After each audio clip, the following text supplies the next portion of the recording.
बार महादेव शिवजी भगवान व माता पार्वती भ्रमण करते करते मृत्यु लोक पहुंच गए। वहां विदर्भ देश के राजा ने अमरावती नगर में बहुत बड़ा शिवालय बना रखा था। शिवजी व पार्वती जी उस मंदिर में रहने लगे। एक दिन माता पार्वती ने भगवान शिव के साथ चौसर खेलने की जिद की। शिवजी भगवान मान गए और खेल शुरू हो गया। जैसे ही खेल शुरू हुआ, मंदिर का पुजारी भी वहां आ पहुंचा। पार्वती जी ने पुजारी जी से पूछा कि इस खेल में कौन जीतेगा। पुजारी जी ने बिना सोचे समझे बोल दिया कि भगवान शिव शंभू ही जीतेंगे, परंतु माता पार्वती चौसर जीत गई। खेल फिर से आरंभ हुआ। फिर माता पार्वती ने पुजारी से दोबारा पूछा।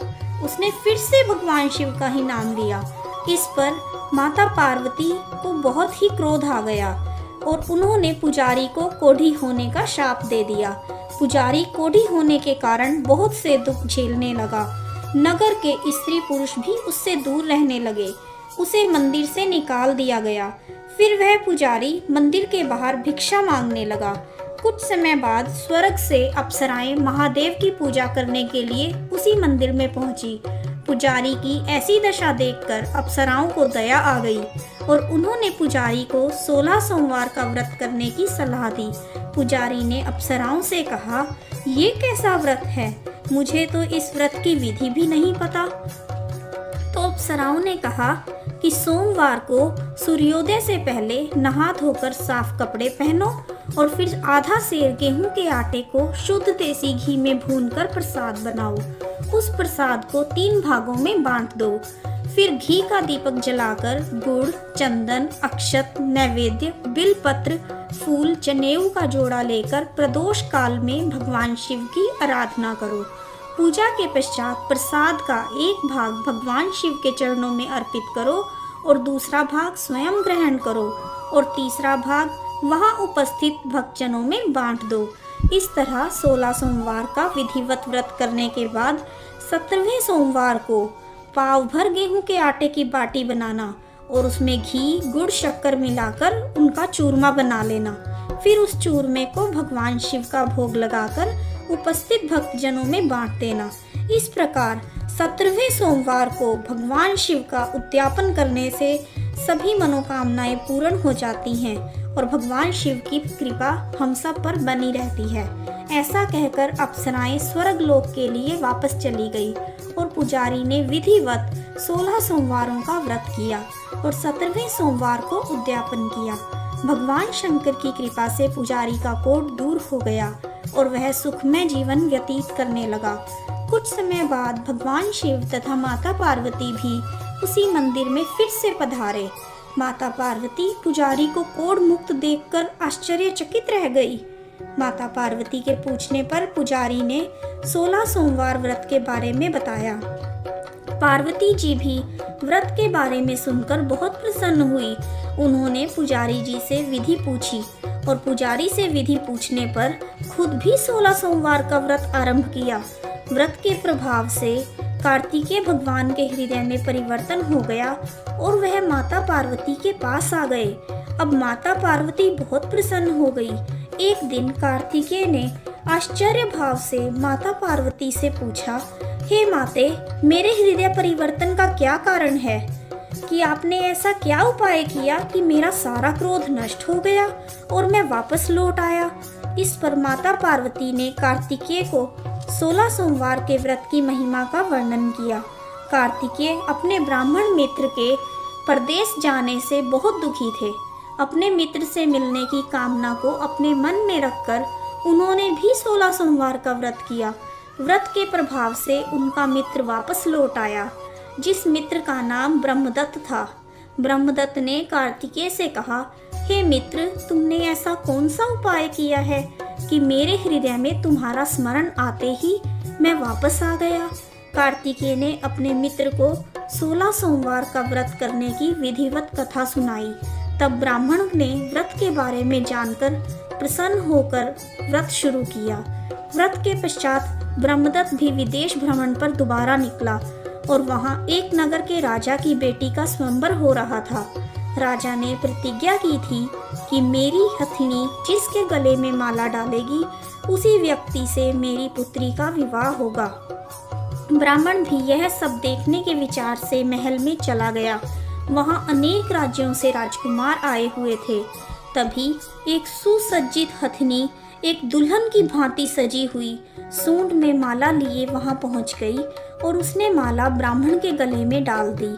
राजा ने प्रतिज्ञानुसार अपनी पुत्री का विवाह ब्राह्मण से करवा दिया और उसे राजपाट देकर विदा किया।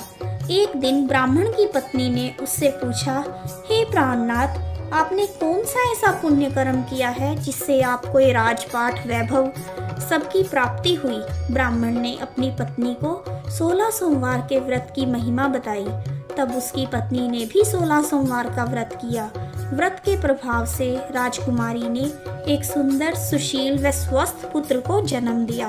पुत्र का नाम गोपाल रखा गया। जब वह पुत्र बड़ा हुआ तो उसने भी 16 सोमवार का व्रत किया और व्रत के प्रभाव से उसका विवाह एक बहुत बड़े राजा की इकलौती राजकुमारी से हुआ।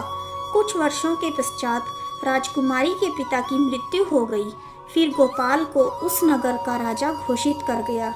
इस प्रकार ब्राह्मण कुमार उस नगर का राजा बन गया और सुखपूर्वक जीवन व्यतीत करने लगा। राजा बनने के बाद भी वह 16 सोमवार का व्रत करता रहा। दूसरी ओर उसकी पत्नी को पूजा पाठ में कोई रुचि नहीं थी। उसने अपनी पत्नी को व्रत करने की सलाह दी। इस पर पत्नी ने कहा, आपको किस बात की कमी है जो सारा दिन पूजा पाठ में लगे रहते हो? यह सब साधु संतों का काम है। मुझे यह सब उचित नहीं लगता। यह सब सुनकर राजा चुपचाप शिवालय में पूजा करने के लिए चला गया। जब वह पूजा कर रहा था तभी आकाशवाणी हुई, हे राजन, तेरी रानी ने 16 सोमवार के व्रत का अनादर किया है। तू रानी को देश निकाला दे दे, नहीं तो तेरा सारा वैभव नष्ट हो जाएगा। राजा ने महल पहुंचकर मंत्रीगण से विचार विमर्श कर रानी को देश निकाला दे दिया। सैनिक रानी को अपने नगर से दूर किसी अन्य नगर में छोड़कर आ गए। रानी भूखी प्यासी परदेश में मारी मारी फिरने लगी। तब उसे एक बुढ़िया मिली। वह सूत काट कर बेचने जा रही थी। उस बुढ़िया से सूत उठ नहीं रहा था, तो उस बुढ़िया से सूत जब नहीं उठा तो उसने रानी को वहां से जाते हुए देखा।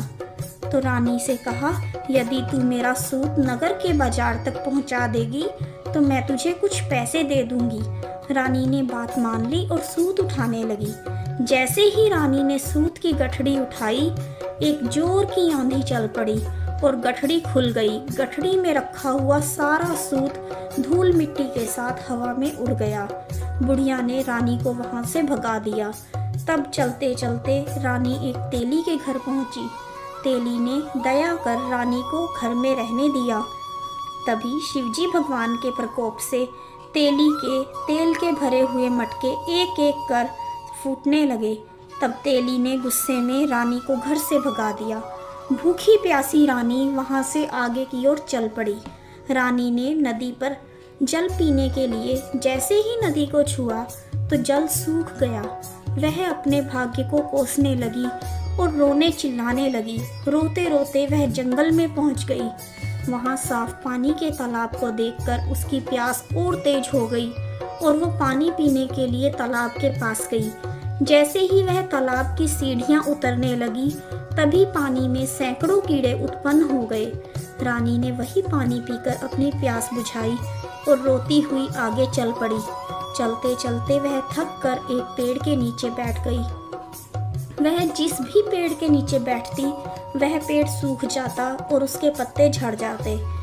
तो यह सब एक गांव के ग्वाले दूर से देख रहे थे।